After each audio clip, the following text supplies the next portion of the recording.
Locked in a laboratory in Budapest, Hungary, lie some of the Roman world's strangest and most disturbing archaeological finds. 51 elongated skulls, unearthed in a small cemetery on the easternmost edge of the Roman Empire. They date to the period immediately after the Romans abandoned the region in the first decades of the 5th century AD. History records the former frontier descended into chaos and violence, and at the same time, the number of deformed skulls in the cemetery increased. Who were they?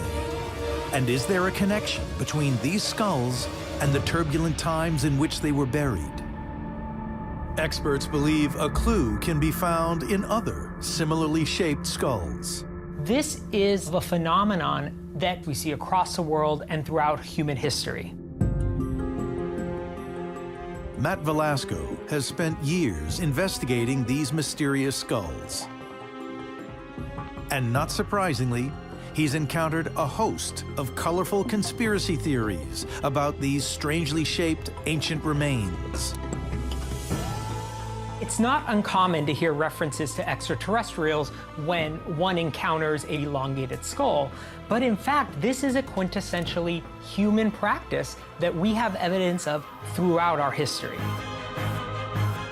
Forensic analysis of the skeletons from Mozs and other cone-shaped skulls from around the world has also established they're not the result of a genetic abnormality.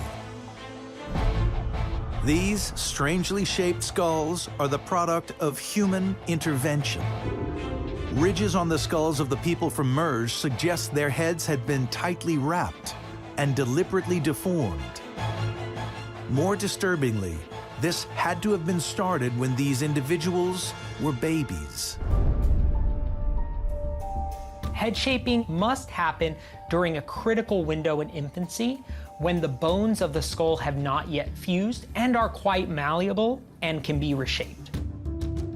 An elongated head would have been achieved through the binding of the skull around the circumference using cloth bandages, for example, or textile bands that were wrapped around the skull. The tightly wrapped bindings slowly squeeze and elongate the malleable infant skull. When it finally fuses at around 3 years of age, the head shape is permanently fixed. To modernize, the end result may be unsettling, but to the people who practiced cranial modification, an elongated skull was clearly a desirable feature. This was seen as a normal, beautiful practice, and nothing like a deformity as we would see one today. And remarkably, there appears to have been no adverse effect on the child's development.